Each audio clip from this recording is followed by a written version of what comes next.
معجزے دیکھنے کے بعد بھی کیا بنی اسرائیل موسیٰ سے وفا کر پائی؟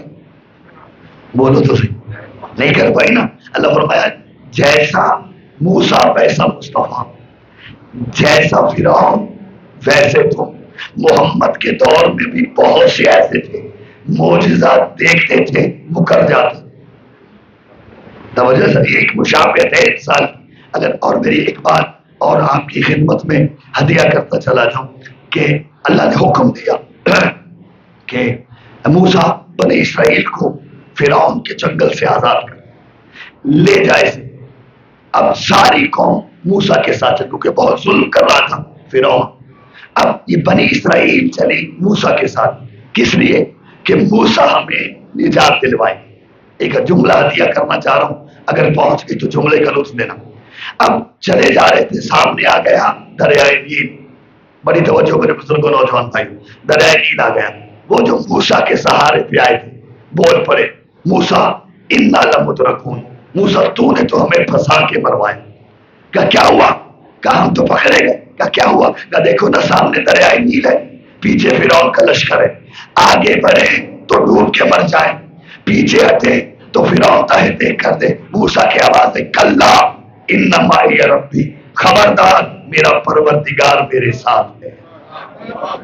جو بول سکتا ہے میرے ساتھ، میرا پروردگار میرے ساتھ کا۔ موسیٰ کیا کرے؟ کہا بھی دیکھو دعا کی پروردگار تیرے حکم سے انہیں لے کے چلاؤ۔ اب سامنے نیل ہے، پیچھے فرعون کا لشکر ہے، کیا کروں؟ کہا موسیٰ جو تیرے ہاتھ میں عصا ہے ذرا اسے مارنا دریا پہ۔ اب جیسے ہی موسیٰ نے عصا مارا دریا پہ، دریا نے رستہ دیا، راہ نجات نظر آ گئی۔ جو میرے ساتھ چل سکتا ہے، اب یہ راہ نجات نظر آئی نا۔ اب پہلے مرے جا رہے تھے، اب پکڑ گئے۔ کہ موسیٰ ہم تو نہیں جائیں گے۔ کہا کیوں؟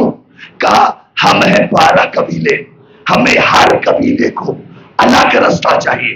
جب کہا نا الگ رستہ چاہیے جسے نفسوں کی سمجھ آتی ہے، موسیٰ نے پھر عصا مارا، 1 سے 12 ہوئے، 12 کے 12 ہی راہ نجات تھے۔ سلامت رہو، جسے سمجھ آئیے میری بات کی۔ 1 سے 12 ہوئے، 12 کے 12 ہی راہ نجات تھے۔ فرمایا چلو جو بھی جس رستے پہ چلے گا وہ نجات پا جائے گا، وہ نجات پا جائے گا۔ توجہ چاہ رہا ہوں کہ میرے اللہ نے یہی تو فرمایا ہے انا ارسلنا الیکم رسولا شاہدا علیکم کما ارسلنا الی فرعون رسولا۔ اے امت محمدیہ، تمہاری طرف مصطفیٰ کو ایسے ہی بھیجا ہے جیسے فرعون کی طرف موسیٰ کو بھیجا تھا۔ موسیٰ نے 1 سے 12 کیے، 12 کے 12 ہی راہ نجات تھے۔ میرے رسول نے بھی تو یہی فرمایا نا کہ اولنا محمد، اوسطنا محمد، آخرنا محمد، کلنا محمد۔ ہم سارے کے سارے محمد ہیں، جس کی بھی اتباع کرو گے نجات پا جاؤ۔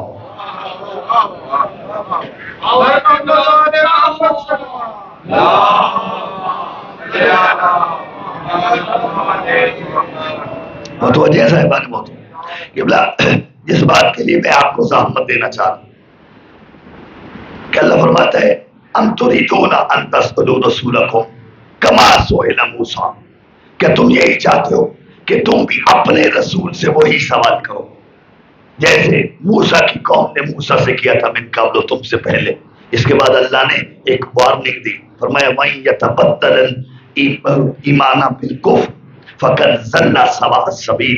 لیکن یاد رکھنا جس نے بھی ایمان کو کفر سے بدل دیا وہ سیدھے رستے سے بھٹک گیا، وہ سبیل سے بھٹک گیا، وہ صراط مستقیم سے، بولے تو صحیح میرے ساتھ، بھٹک گیا۔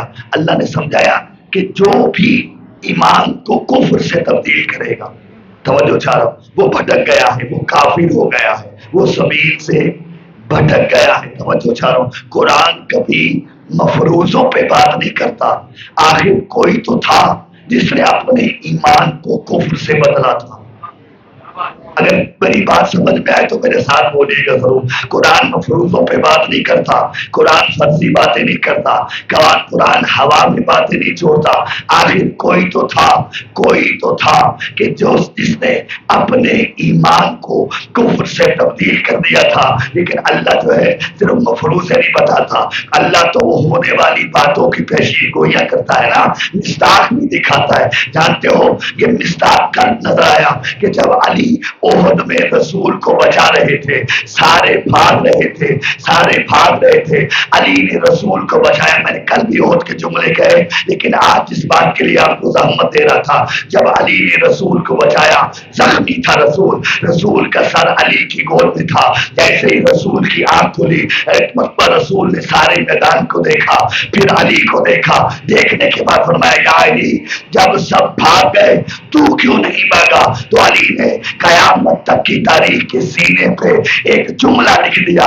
علی دیکھ کے فرماتا ہے یا رسول اللہ اکفر بعد الایمان، کیا ایمان لانے کے بعد علی کفر اختیار کر جاتا؟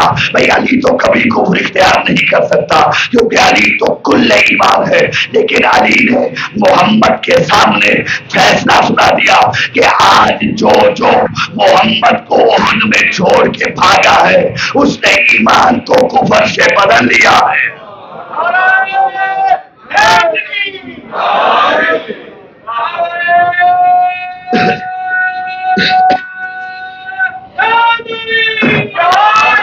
مولا آپ کو سلامت رکھے.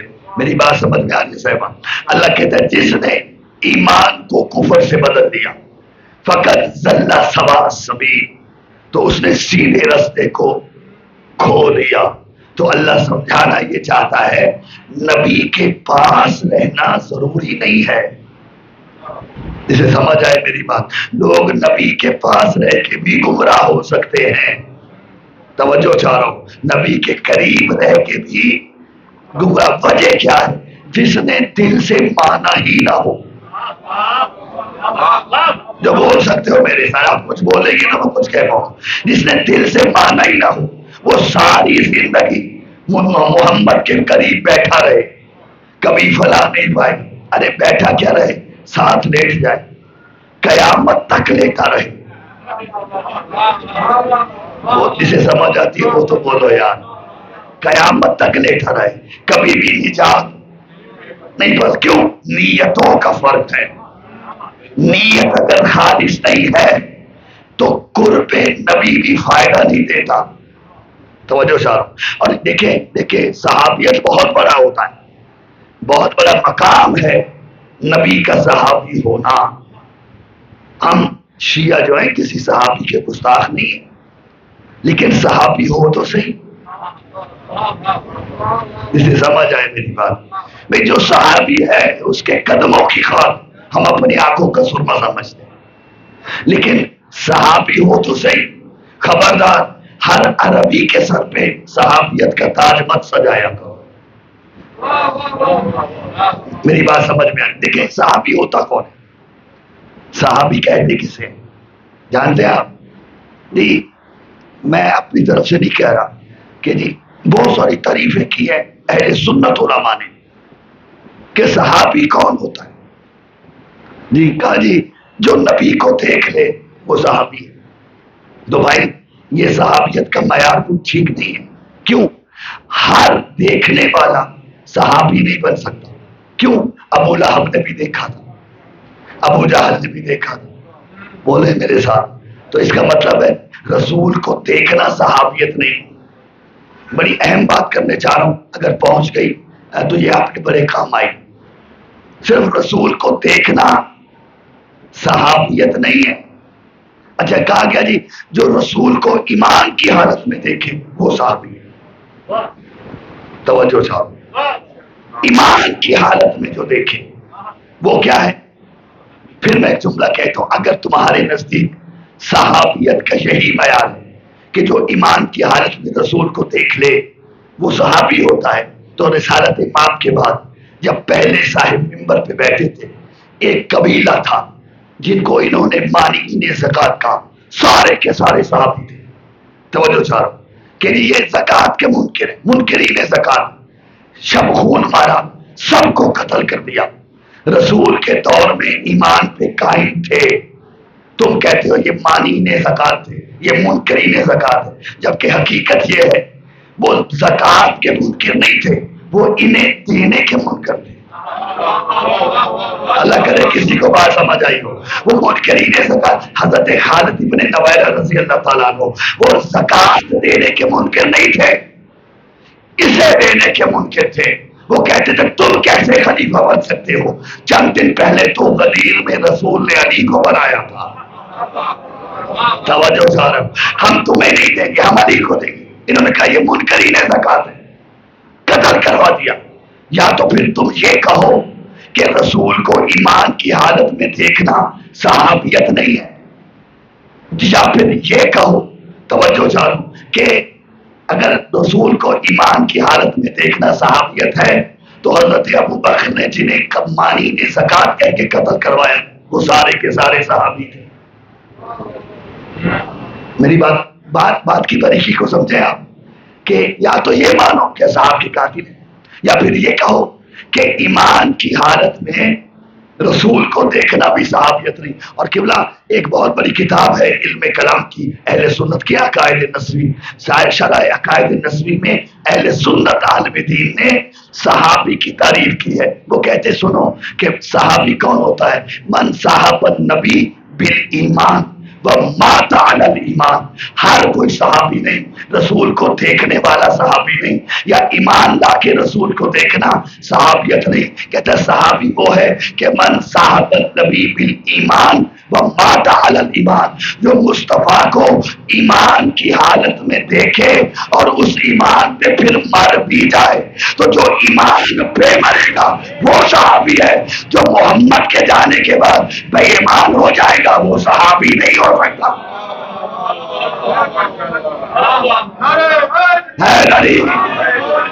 میری بات پہنچنے سے بات, جو رسول کے ظاہراً اس دنیا سے جانے کے بعد ایمان سے پھر جائے, توجہ چاہوں, جو ایمان سے پھر جائے وہ صحابی سارے بول نہیں ہو سکتا. اس لیے صحابی ہونا بہت بڑا ہوتا ہے. جو رسول کا صحابی ہے اس کے قدموں کی خال ہمارے آنکھوں کا سرما ہے, لیکن ہم ہر عربی کو صحابی نہیں کہتے. کیوں؟ اس لیے کہ قریب بیٹھ جانا یہ کوئی بہت بڑی علامت نہیں ہے, بہت بڑی عزت کی بات نہیں ہے, کیونکہ خود اللہ نے قرآن میں کہا میرے اذا جاءک المنافقون, میرا بھی تو بیٹھتا ہے نا تیرے پاس منافق آ کے بیٹھتے. میری بات سمجھ میں آئی, ساتھ بیٹھے ہیں لیکن منافق ہے. توجہ صاحبان کیا ہے؟ اچھا اللہ نے ایک عجیب جملہ فرمایا میرا بھی تیرے پاس منافق آ کے بیٹھے, وقالو نشہد انک رسول اللہ, کہ وہ کہتے ہیں ہم گواہی دیتے ہیں کہ تو اللہ کا رسول ہے. اب سارے بھائی بزرگ مجھے بول کے بتانا کیا یہ گواہی سچی ہے یا جھوٹی ہے؟ مصطفیٰ اللہ کے رسول ہے یا نہیں؟ بولے تو صحیح ہے نا. اللہ کہتا ہے یہ منافق آ کے بیٹھے, قالو نشہد انک رسول اللہ, ہم یہ گواہی دیتے کہ تو اللہ کا رسول ہے. اللہ کہتا ہے واللہ یشہد انک رسول, اللہ گواہی دیتا ہے کہ تو میرا رسول ہے. ولکن المنافقون لکاذبون, لیکن یہ منافق جھوٹ بولتے. اللہ جانے کن خیالوں میں گم بیٹھے تھے آپ. یہ کہہ صرف اتنا رہے ہیں کہ تو اللہ کا رسول ہے. اللہ کہتا ہے میں گواہی دیتا ہوں کہ تو میرا رسول ہے, لیکن یہ منافق جھوٹے ہیں. یعنی اللہ سمجھانا یہ چاہتا ہے کہ مجھے یہ منافق اتنے برے لگتے ہیں, اگر یہ محمد کو رسول بھی کہیں تو مجھے جھوٹے لگتے ہیں. اسے سمجھ آئیے میری بات, کیونکہ منافقت کیا ہے؟ ظاہر کچھ ہے, بولو تو صحیح, باطن کچھ ہے. اور اچھا مزے کی بات ایک اور آپ کی خدمت میں ہدیہ کرتا چلا جاؤں کہ اللہ نے قرآن پہ متعدد مقامات پہ منافقین کا تذکرہ کیا. فرمایا ان المنافقین فی الدرک الاسفل من النار, کہ منافق جو ہوگا وہ جہنم کے سب سے نچلے طبقے میں ہوگا. بولے میرے ساتھ ہے یا نہیں ہے نا آیت قرآن کی. اور پھر ایک تو پوری سورہ منافقون نازل کر دی. لیکن عجیب یہ ہے کہ اللہ نے پورے قرآن میں کسی منافق کا نام تک نہیں رکھا. پروردگار بتا دیتا کون کون منافق ہے, دنیا گمراہ ہونے سے بچ جاتی. میری بات سمجھ میں آ رہی ہے صاحبہ؟ بتا دیتا کون کون منافق ہے کہ نہیں, قرآن میں نام نہیں رکھوں گا. کیوں؟ اس لیے کہ مجھے قرآن کی حفاظت مقصود ہے. کیوں؟ اگر یہی منافق کل کو اقتدار میں آ گئے تو یہ قرآن سے اپنا نام نکال دیں گے.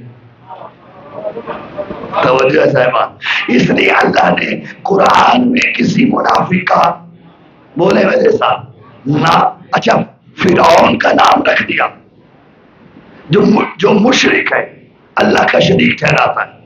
ابو لہب کا نام رکھ دیا, لیکن منافق کا نام, ہاں کیا کیا اللہ نے قرآن میں منافق کی صفات بتلائی, توجہ چاہ, نشانیاں بتلائی.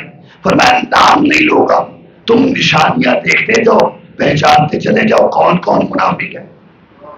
توجہ صاحبہ, اللہ اگر اجازت ہے ایک یا دو نشانیاں آپ کی خدمت میں سناتا جاؤں. اللہ نے اٹھائی ہے پہلا ہی پارہ سورہ بقرہ میں, اللہ نے شرح فرمایا وَمِنَ النَّاسِ مَن يَقُولُ آمَنَّا بِاللَّهِ وَالْيَوْمِ الْآخِرِ. اللہ فرماتا ہے کچھ ایسے لوگ ہیں جو یہ کہتے ہیں کہ ہم اللہ پر اور قیامت کے دن پر ایمان لائیں.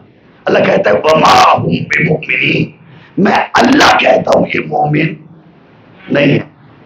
میری بات اور سی سہمت, خود یہ کہہ رہے ہیں کہ ہم ایمان لائے, اللہ کہتا ہے یہ مومن نہیں ہے. اس کا مطلب ہے یہ بیچارے تو درمیان میں آ کے لٹک گئے نا. جب یہ کہا کہ ہم ایمان لائے, اس کا مطلب ہے کافر نہیں رہے. اللہ کہتا ہے یہ مومن نہیں. جو کافر اور مومن کے درمیان میں رک جائے اسی کو تو منافق کہتے ہیں. جس کی سمجھ آئے میری بات, اسی کو تو منافق کہتے ہیں. اور توجہ چاہ رہا ہوں, یہ منافق ہے کون؟ اللہ کہتا ہے یخادعون اللہ والذین آمنوا وما یخدعون الا انفسهم, کہ یہ وہ لوگ ہیں کہ جو اللہ کو اور مومنوں کو دھوکہ دینا چاہتے ہیں, نہیں دے سکتے. یہ اپنے آپ کو دھوکہ دے رہے, لیکن انہیں اس بات کا شعور نہیں ہے کہ جس بات کے لیے میں آپ کو اتنی ساری زحمت دے کے لایا ہوں, جب کہا نا یہ اپنے آپ کو دھوکہ دینا چاہتے ہیں. اللہ فرماتا ہے یہ ہیں کون, ان کی وجہ کیا ہے, اس کے سبب کیا ہے. اللہ کہتا ہے فی قلوبہم مرض, ان کے دلوں میں مرض ہے. ہوئے ہوئے, جسے سمجھ آئیے میری بات. فی قلوبہم مرض, ان کے, بولنا میرے بھائی, ان کے دلوں میں مرض ہے. لیکن عجیب جملہ کہا اللہ نے, اللہ کہتا ہے فزادہم اللہ مرضا, اللہ ان کے مرض کو بڑھاتا چلا گیا. میں بڑی توجہ چاہتا, پروردگار مان لیا یہ دلوں کے مریض ہیں.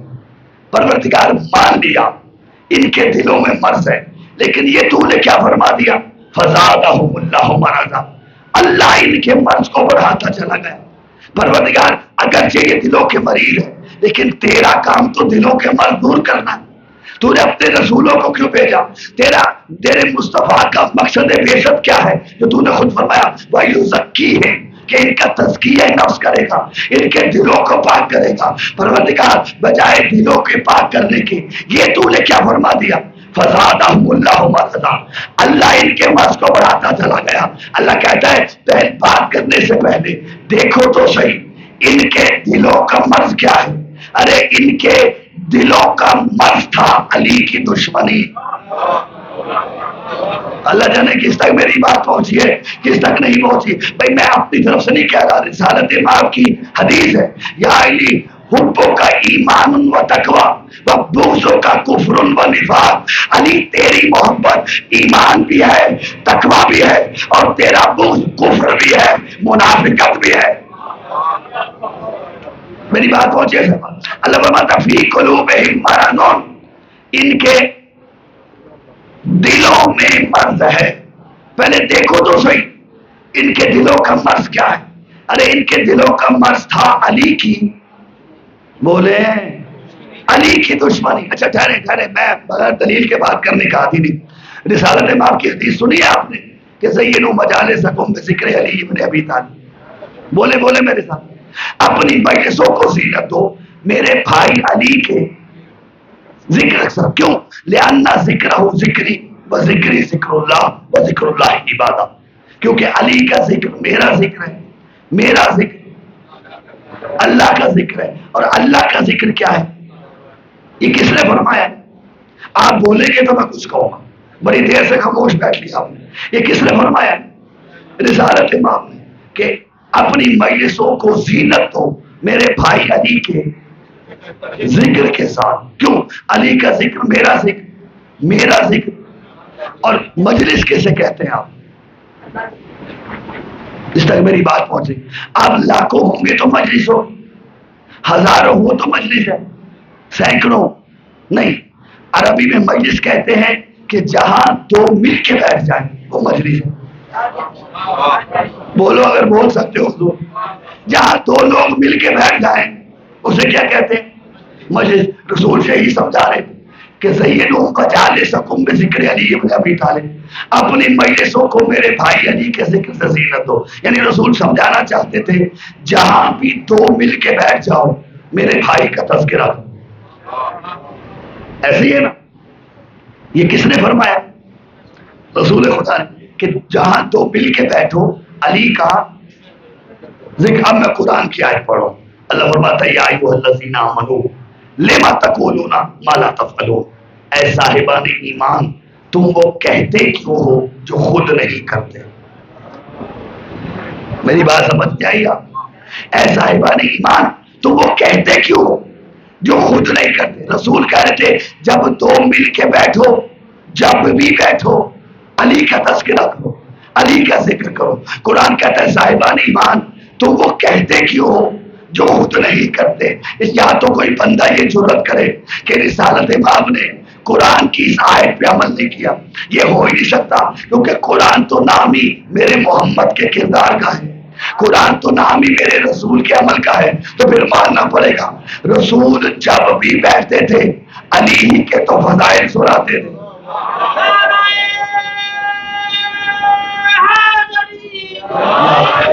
رسول جب بھی بیٹھتے تھے علی کے فضائل سناتے تھے، اور اس کی شاہد سوائے کے محرکہ کی وہ روایت ہے کہ رسالت امام بیٹھے علی کے فضائل بیان کر رہے تھے، ایک وہ آ گیا جس کے دل میں مرض تھا۔ بولو بولو یار تھوڑا سا میرے ساتھ، وہ آ گیا جس کے دل میں مرض تھا۔ دیکھ کہتا یا رسول اللہ یہ کیا؟ میں جب بھی آیا یہی دیکھا آپ علی کے فضائل بیان کر رہے۔ مولا اگر یہ علی نہ ہوتا تو کیا ہوتا تھا؟ رسول دیکھ کے فرماتے سن لولا علی لما کان لفاطمہ کفوا، اگر علی نہ ہوتا پوری کائنات میں زہرا کا کوئی ہمسر ہی نہ ہوتا۔ موسی کے مورید سر اٹھائیے گا، اگر علی نہ ہوتا تو پوری کائنات میں زہرا کا کوئی ہمسر نہ ہوتا۔ دیکھ کہتا مولا بس، فرمایا نہیں لولا علی لما کان نقطۃ فی القرآن، اگر علی نہ ہوتا قرآن میں نقطہ ہی نہ ہوتا۔ سلامت رہو جسے سمجھ آ رہی ہے بات، کہ علی نہ ہوتا قرآن میں نقطہ نہ ہوتا۔ دیکھ کہتا مولا بس، فرمایا نہیں، فرمایا نہیں لولا علی لما کان سجد للکعبہ، اگر علی نہ ہوتا قیامت تک کوئی کعبے کو سجدہ ہی نہ کرتا۔ جس کے دل میں جتنا جتنا علی بستا ہے سر اٹھائیے گا۔ جب رسالت امام نے فرمایا نا اگر علی نہ ہوتا تو کعبے کو سجدہ ہی نہ ہوتا، دیکھ کہتا مولا بس، فرمایا نہیں لولا علی لما وقعت الواقعہ، اگر علی نہ ہوتا خدا قیامت کو پیدا ہی نہ کرتا۔ اور قیامت کا تعلق امام سے ہے، نبی یا رسول سے نہیں، امام سے ہے۔ یوم ندعو کل اناس بامامہم، اللہ کہتا ہر کسی کو قیامت کے دن اس کے امام کے ساتھ لاؤں گا۔ رسول نے فرمایا اگر علی نہ ہوتا خدا قیامت کو پیدا ہی نہ کرتا۔ اب جب اس نے یہ سنا کہ علی نہ ہوتا سیدہ کا ہمسر نہ ہوتا، علی نہ ہوتا قرآن میں نقطہ نہ ہوتا، علی نہ ہوتا کعبے کو سجدہ نہ ہوتا، علی نہ ہوتا قیامت نہ ہوتی، گھبرا گیا، گھبرا کے کہتا ہے یا رسول اللہ یہ علی چیز کیا ہے؟ کیا ہے یہ علی؟ رسول نے اس سے منہ پھیرا، اصحاب کرام کی طرف مڑ کر کہتے ہیں اس بے وقوف کی بات سنو، یسألنی عن نفسی، یہ مجھ سے میرے بارے میں پوچھے جا رہا ہے، جو میں ہوں وہ علی ہے، جو علی ہے وہ میں ہوں۔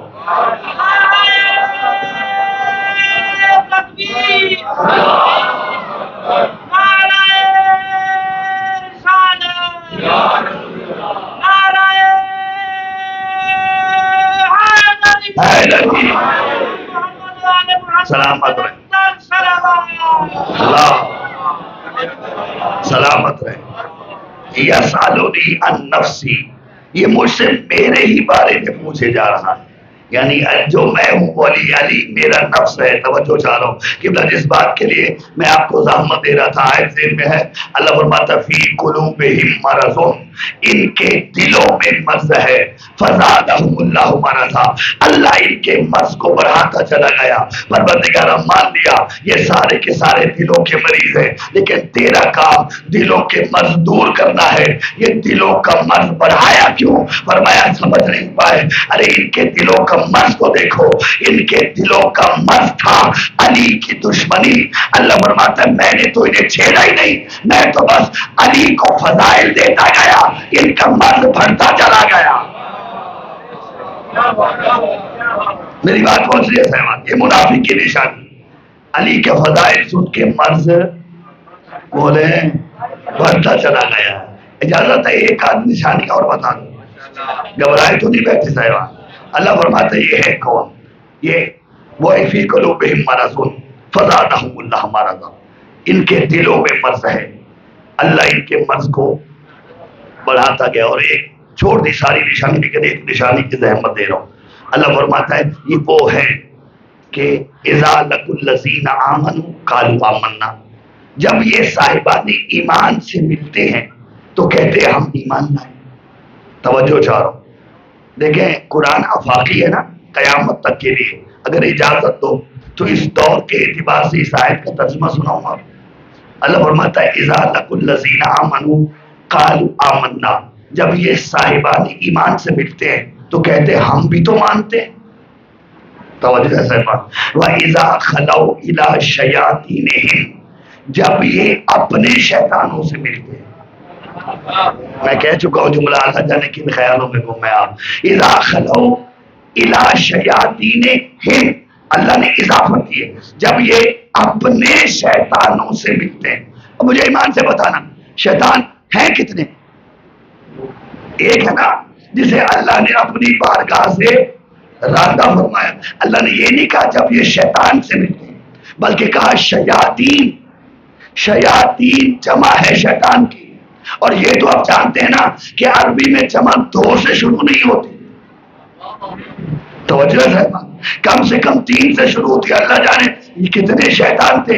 اللہ فرماتا ہے الی شیاطینہم، جب یہ اپنے شیطانوں سے ملتے ہیں. پروردگار شیطان تو ایک تھا جسے تو نے اپنے دربار سے بتایا، یہ اتنے سارے شیطان کہاں سے آ گئے؟ فرمایا ہاں کچھ ہیں جو اس ایک شیطان کی پیروی میں اتنے آگے بڑھ گئے خود ہی شیطان بن گئے تھے. مولا سلامت رکھے. اذا لقوا الذین آمنوا قالوا آمنا، جب یہ صاحبان ایمان سے ملتے تو یہ کہتے ہم ایمان لائے. وَإِذَا خَلَوْا إِلَىٰ شَيَاطِینِهِمْ، جب یہ اپنے شیطانوں سے ملتے ہیں. اور دیکھیں جب صاحبان ایمان سے ملتے تو اللہ نے اس یہاں پہ لفظ لقاء استعمال کیا. لقو اس کا جمع کا صیغہ، لقاء کا معنی دو لوگوں کا آپس میں ملنا. لیکن جب شیاطین کی باری آئی تو اللہ نے یہ نہیں کہا وَإِذَا لَقَوْا إِلَىٰ شَيَاطِینِهِمْ، نہ وَإِذَا خَلَوْا إِلَىٰ شَيَاطِینِهِمْ. خلو کا مطلب ہوتا ہے خلوت میں ملنا، چھپ کے ملنا، علیحدہ ہو کے ملنا. ظاہر میں نہیں ملتے تھے کہ کہیں ہمارا بھانڈا نہ پھوٹ جائے.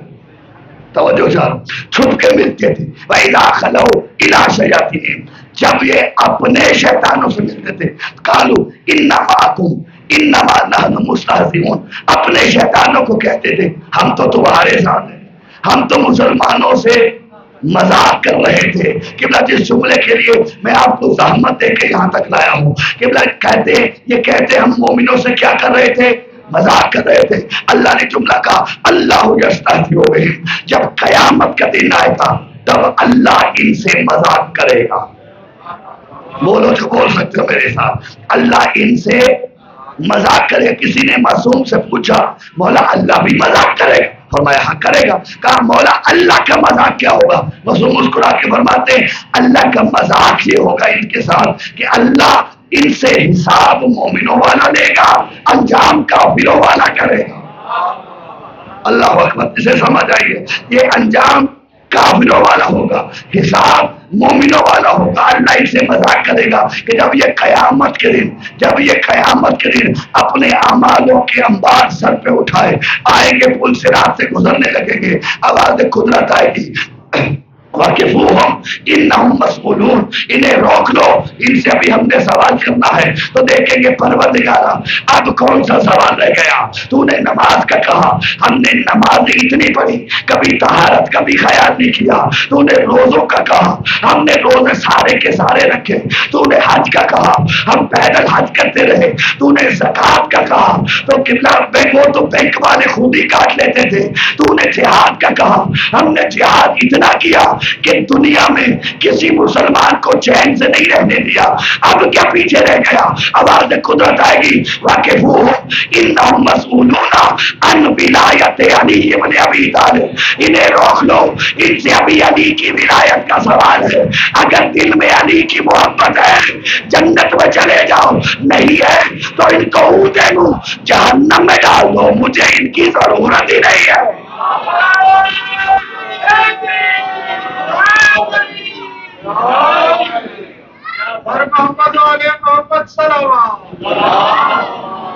صلی اللہ محمد. کیوں؟ یہ منافق ہے، اور رسول نے کہا تھا علی کی محبت ایمان بھی ہے تقویٰ بھی ہے. جس کے دل میں علی کی محبت و ولایت نہیں ہے، اللہ کو اس کی نمازوں کی بھی ضرورت ہے. بولو تو صحیح. کاش دنیا علی کے فضائل سمجھ جاتی تو علی کی اولاد جنگلوں میں نہ روتی. اجرکم علی اللہ. سوائے غم آل محمد کے کوئی غم نہ دیکھیے گا.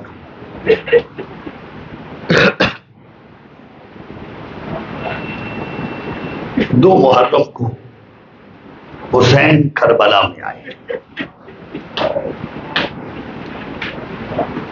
9 گھوڑے تبدیل کیے حسین نے. 9 گھوڑے، کوئی نہیں چلا. جو گھر سے سیدہ کو پوسا دینے کی نیت سے آئے ہو، جب کوئی گھوڑا نہیں چلا نا، حسین نے ایک آواز دی. فرمایا جانتے ہو یہ کون سی جگہ ہے؟ کسی نے کہا مولا ناصریہ. فرمایا کوئی اور نام؟ کسی نے کہا مولا غازریہ. امام فرماتے کوئی اور نام؟ کسی نے کہا مولا شمس الفرات. امام فرماتے کوئی اور نام؟ کہا نئی نواب. امام فرماتے کوئی اور نام؟ ایک ضعیف صحابی بولا مولا کرب و بلا. جب لفظ کربلا آیا نا، حسین گھوڑے کی زیر سے اترے، کربلا کی خاک پہ ہاتھ رکھا، فرمایا اتر آؤ. ہاذا مہت و رحالنا، ہا ہونا تصبح اطفالنا، ہاں ہونا تصب یا زرارینا. امام فرمائے اتر آؤ، یہی ہمارے اترنے کی جگہ ہے. یہی وہ جگہ ہے جہاں میرے بچے ذبح کر دیے جائیں گے. یہی وہ جگہ ہے جہاں میرے اہل حرم اسیر کر دیے جائیں گے. حضرت ابی حسین اصحاب سے باتیں کر رہے تھے کہ زمین کربلا میں ہوا چلی. ہوا چلی تو اس زمین کی خاک اڑی. جانتے ہو کہاں پہنچی؟ اس معمل پہ کہ جس میں علی کی بڑی بیٹی تشریف فرما تھی. فرمایا پھر جلدی کرو میرے بھائی کو بلاؤ. جیسے حسین آئے نا، فرمایا زینب کیوں یاد کیا؟ فرمایا بھائیا جتنی جلدی ہو سکے اس سرزمین کو چھوڑ دو. کہ زینب ہوا کیا؟ کہ بھائیا آپ اپنے صحاب کے ساتھ باتوں میں مشغول تھے نا، اس سرزمین میں ہوا چلی، اس کی مٹی اڑی، اس کی خاک میرے محمل پہ پڑی. بھائیا مجھے اس مٹی سے تیرے خون کی خوشبو آتی. اجرکم اللہ، اجرکم اللہ. فرمایا نہیں زینب، یہی وعدے کی جگہ ہے، ہم نے یہی رہنا. حسین نے پوچھا یہ کس کی ملکیت ہے جگہ؟ بتایا گیا قبیلہ بنی اسد کی ملکیت ہے. قبیلہ بنی اسد کو بلایا گیا. امام فرماتے میں تمہارے رسول کا بیٹا حسین تم سے یہ کربلا کی سرزمین خریدنا چاہتا ہوں. قبیلہ بنی اسد کے جو سردار تھے نا، ہاتھ جوڑ کے کھڑے ہو گئے کہ مولا آپ مالک و مختار ہیں، لیکن ہمارا ایک مشورہ مان لیجیے۔ فرمایا ہوا کیا؟ کہ مولا جتنی جلدی ہو سکے نا اس سرزمین سے نکل جاؤ۔ فرمایا کیوں؟ کہا یہ سرزمین ایسی ہے کہ آج تک نہ کسی نبی کو راس آئی ہے، نہ کسی وسیع نبی کو راس آئی ہے، اسی لیے تو اس کا نام کرب و بلا ہے۔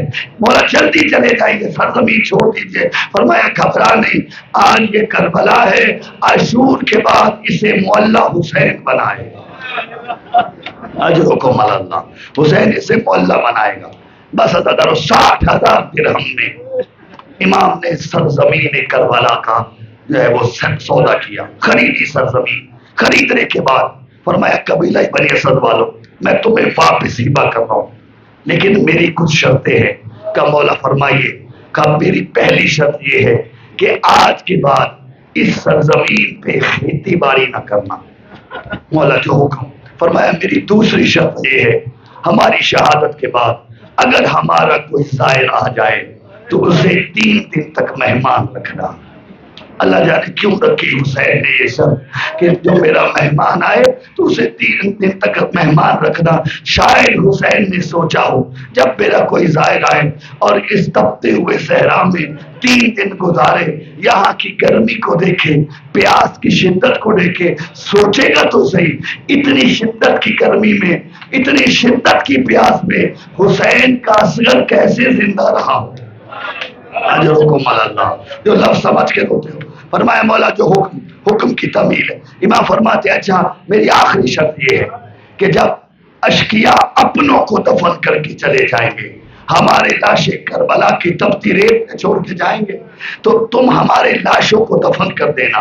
کہا جی مولا۔ فرمایا جاؤ اپنے قبیلے کی عورتوں کو بھیجو۔ عزادارو جیسے قبیلہ بنی اسد کی عورتیں آئی نا، امام رو کے فرماتے ہو قبیلہ بنی اسد کی عورتوں، خدا تمہارے سہاگ سلامت رکھے، جو میرے ساتھ آئی ہیں عاشور کے بعد بیوہ ہو جائیں گی۔ دیکھو اگر تمہارے شوہر حاکم وقت کے خوف سے ہمیں دفن نہ کر پائے تو تم انہیں غیرت دلانا کہ حیا کرو، زہرا کا لال بے گورو کفن پڑا ہے، جاؤ اپنی قوم کے بچوں کو بھیجو۔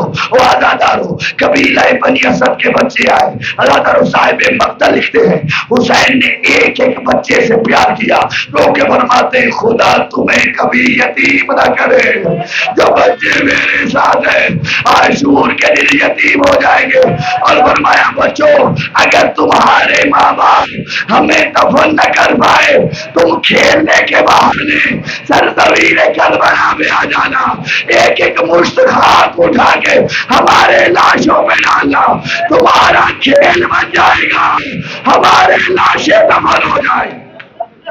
اجرکم اللہ، اجرکم اللہ، مولا تمہارے آنسو قبول فرمائے، سوائے غم آل محمد کوئی غم نہ دکھے، بس ایک منزل اور بڑھانا، ایک منزل اور بڑھانا۔ خرید لی حسین نے سرزمین کربلا، حکم دیا عباس جی مولا فرات کے کنارے خیمے لگواؤ۔ عزادارو فرات کے کنارے خیمے لگے، 2 محرم کو حسین وارد ہوئے تھے نا کربلا، خیمے فرات کے کنارے لگے۔ جب 3 محرم کی رات آئی، آدھی رات کا وقت ہوا، سب سو گئے، حسین چلے ایک خیمے میں آئے۔ جانتے ہو کس کا خیمہ؟ شریکت الحسین کا خیمہ۔ آواز دے کے فرماتے زینب چل تجھے کربلا کا نقشہ سمجھاؤ۔ جو لفظ سمجھ کے گریا کرتے ہو، تجھے کربلا کا نقشہ سمجھاؤ۔ عزادارو آدھی رات کے وقت بھی زینب نے برقع پہنا، میں نے کہہ دیا تم نے سن لیا۔ برقع پہن کے سیدہ چلی امام کے ساتھ۔ امام چلتے چلتے فرات کے کنارے آئے، ایک مقام پہ بیٹھ کے امام نے رونا شروع کیا۔ سیدہ دیکھ کے فرماتی بھیا یہاں کیوں رو رہے ہو؟ فرمایا یہ وہ جگہ ہے جہاں میرا عباس گھوڑے کی زین سے گرے گا، جو ماتم کر سکتے ہو، یہ وہ جگہ ہے جہاں میرا عباس گھوڑے کی زین سے گرے گا۔ عزادارو دونوں بہن بھائیوں نے بیٹھ کے گریہ کیا، اٹھے ایک اور مقام پہ آئے، یہاں کے حسین نے پھر رونا شروع کیا۔ سیدہ فرماتی بھیا یہاں کیوں رو رہے ہو؟ کہا یہ وہ جگہ ہے جہاں میرا قاسم گھوڑوں کے سموں تلے پامال ہوگا۔ حسین نقشہ سمجھا رہے زینب کو، اللہ دونوں بہن بھائیوں نے گریہ کیا، اٹھے ایک اور مقام پہ آئے، یہاں کے حسین پھر رونے لگے۔ سیدہ پوچھتی ہے بھیا یہاں کیوں رو رہے ہو؟ فرمایا یہ وہ جگہ ہے جسے تو 18 سال برکے میں پالتی رہی ہے، یہ میرے اکبر کی مقتلگاہ ہے۔ او اللہ نارو، دونوں بہن بھائیوں نے گریہ کیا، اٹھے ایک اور مقام پہ آئے، حسین نے گریہ شروع کیا، کہا بھیا یہاں کون سا ظلم ہوگا؟ کہا یہ وہ جگہ ہے جہاں میرا 6 ماہ کا اصغر تیر کھائے گا۔ او اللہ نارو، دونوں بہن بھائیوں نے گریہ کیا۔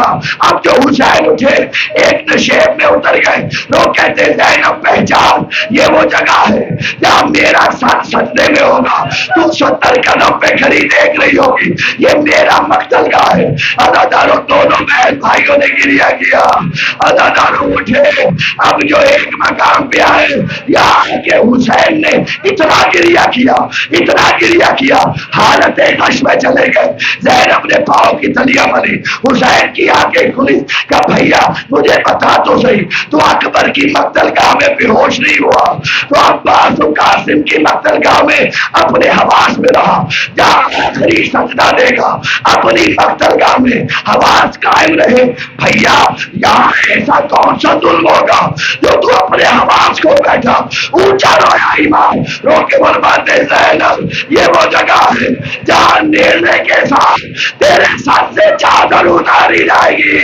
زینب یہ تیرے پردے کی مقتل گاہ ہے، تو کہتی رہے گی واہ حجامہ، واہ حجامہ، واہ حجامہ۔ اللہ